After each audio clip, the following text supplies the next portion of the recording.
نحمده ونصلي على رسوله الكريم اما بعد فاعوذ بالله من الشيطان الرجيم بسم الله الرحمن الرحيم رب اشرح لي صدري ويسر لي امري واحلل عقدة من لساني يفقهوا قولي۔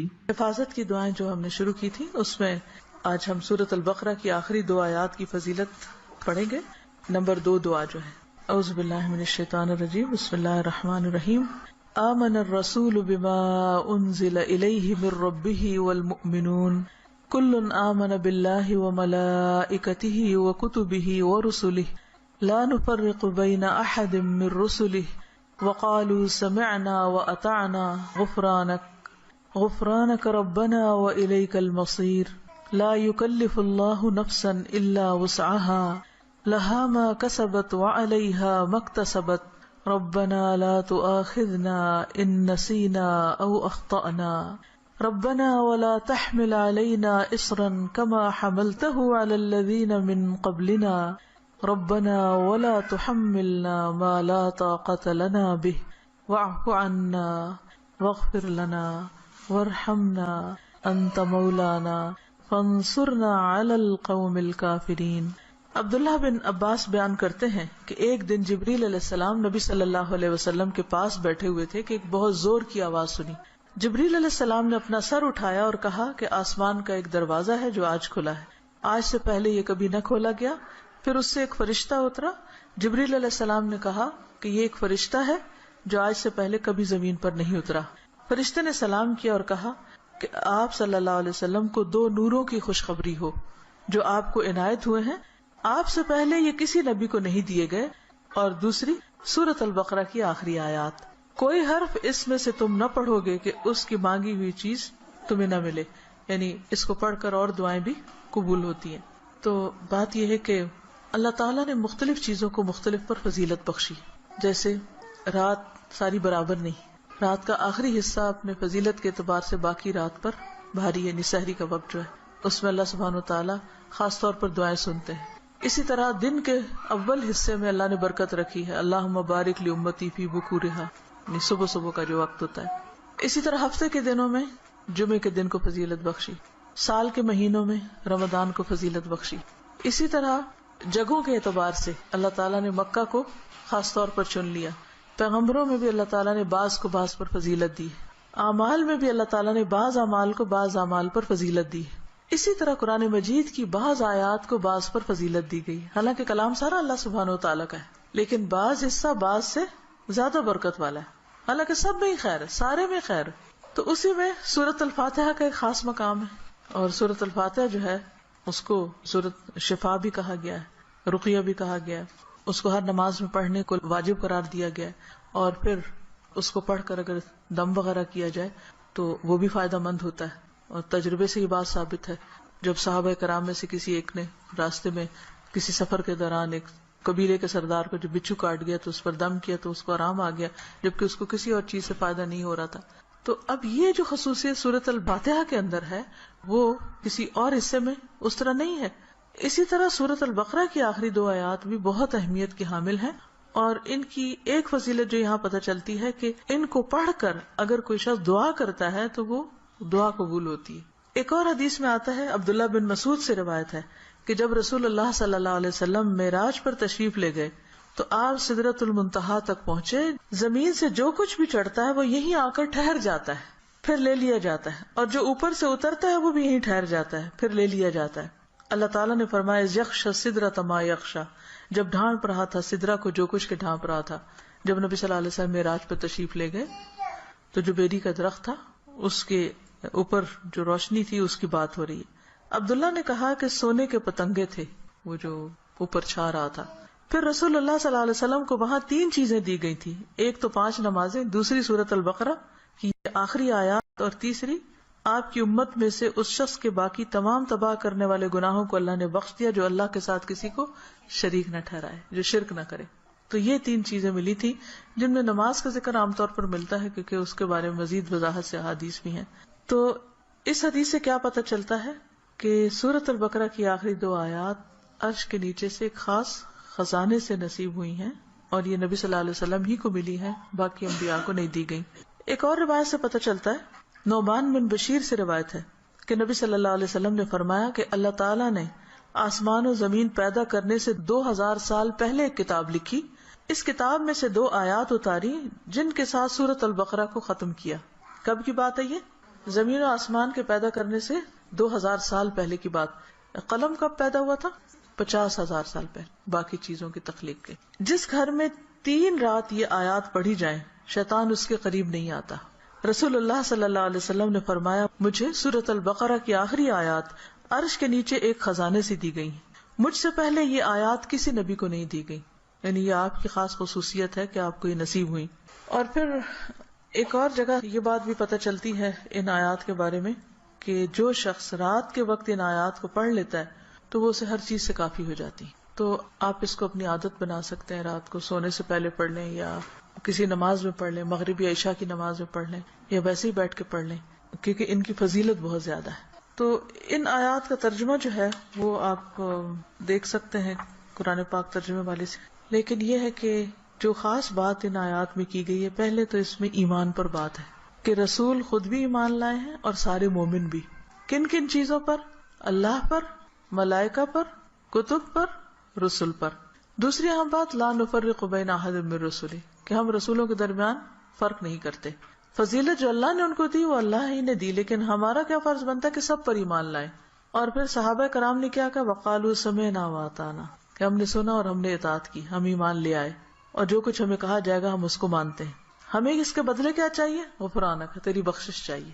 یعنی بندہ اللہ کی بات مانتا ہے اور اللہ تعالیٰ اس کے ساتھ بخشش کا وعدہ کرتا ہے۔ ربنا وإلیک المصیر۔ اور یہ بخشش کیوں ضروری ہے کہ اللہ تعالیٰ ہم کو معاف کر دے؟ کیونکہ ہم نے اللہ کی طرف پلٹنا ہے، لوٹنا اسی کی طرف، رجوع اسی کی طرف۔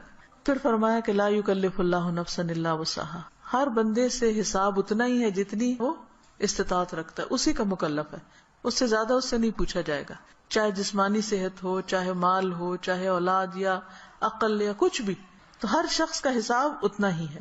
لہا ما کسبت وعلیہا ما اکتسبت، اسی کو ملے گا جو اس نے نیکیاں کی اور اسی کے ذمہ ہے وبال جو اس نے غلط کام کیے، فائدہ بھی اسی کا اچھے کام کرنے کا اور نقصان بھی اسی کا غلط کام کرنے کا۔ تو پھر ہم دعا کیا کرتے ہیں، ربنا لا تؤاخذنا ان نسینا او اخطانا، اللہ اگر ہم بھول جائیں یا ہم سے خطا ہو جائے تو ہمیں پکڑنا نہیں، مؤاخذہ نہیں کرنا۔ ربنا ولا تحمل علینا اصرا کما حملته علی الذین من قبلنا، اللہ ہم پر وہ بوجھ نہ ڈالنا جو ہم سے پہلے لوگوں پہ ڈالا، یعنی ان کی شریعتیں جو تھی وہ مشکل تھی، ہماری شریعت بہت آسان ہے۔ مثلا نبی صلی اللہ علیہ وسلم جب حج پہ تشریف لے گئے تو آپ نے کچھ ریچولز کی ایک ترتیب بتائی، لیکن چونکہ کراؤڈ بڑا تھا تو اس ترتیب میں کچھ لوگوں نے فرق کر دیا۔ کیا تھا کہ جیسے آپ پہلے رمی جمار کریں، پھر اس کے بعد سر مڈائیں، پھر اس کے بعد احرام کھول دیں، لیکن کچھ لوگوں نے اس ترتیب کو آگے پیچھے کر دیا، تو اس پر آپ نے فرمایا لا حرج، لا حرج، کوئی حرج نہیں، کوئی نقصان نہیں۔ تو یہ ہمارے دین کی ایک سہولت ہے، آسانی ہے۔ تو یہاں دعا یہ مانگی جا رہی ہے کہ اللہ جس طرح پچھلے لوگوں کے اوپر پابندیاں لگ گئی تھی یا ان کو کچھ مشکلات ہوئی تھی تو ہمیں اس سے محفوظ رکھنا۔ ربنا ولا تحملنا ما لا طاقت لنا بہ، اللہ ہمارے اوپر ایسا بوجھ نہ ڈالنا جس کی ہمیں طاقت نہیں۔ اب دیکھیے کہ اگر ہم امن سے ہیں، سلامت ہیں، ہم سانس لے رہے ہیں، کھا پی رہے ہیں، جس کا مطلب اللہ کی رحمت ہے ہم پر۔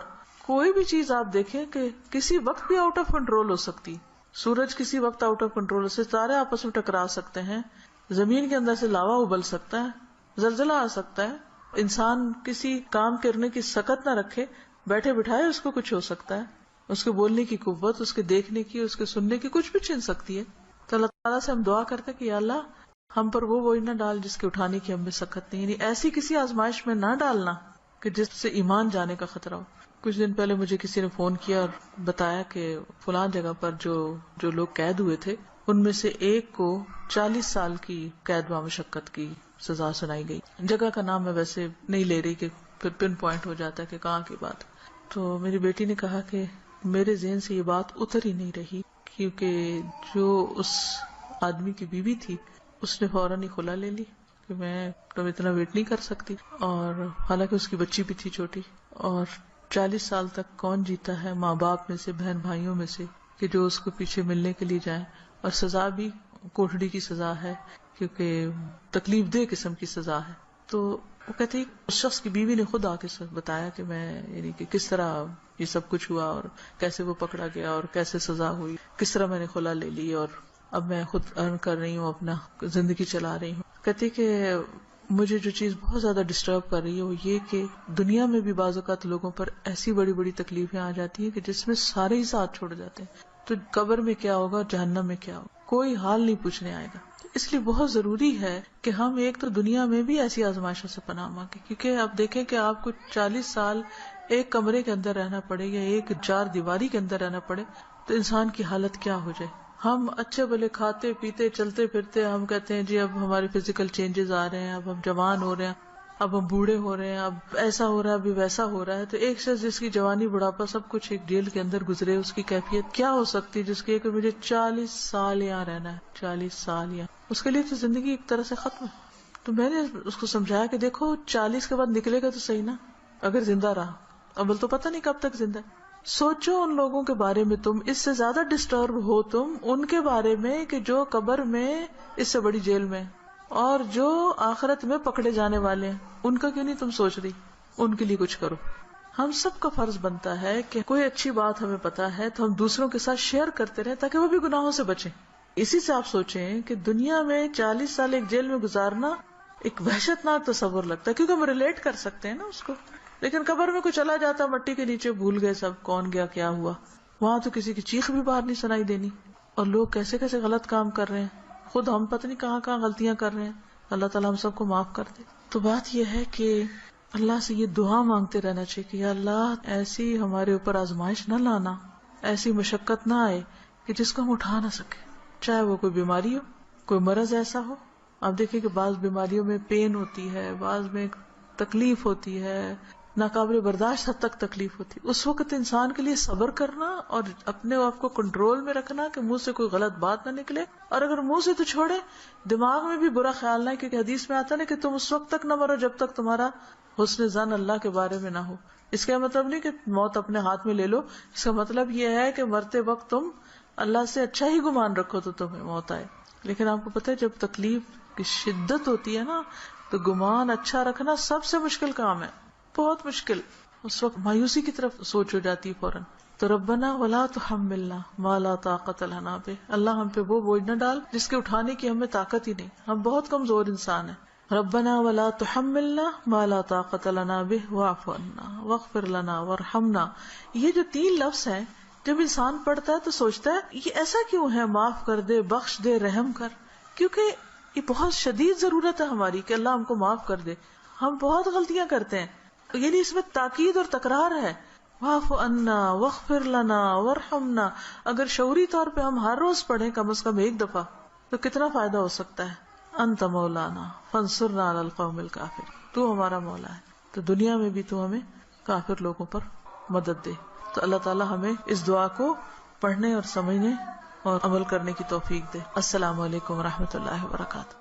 سبحانک اللہم وبحمدک، اشہد ان لا الہ الا انت، استغفرک واتوب الیک. السلام علیکم ورحمۃ اللہ وبرکاتہ.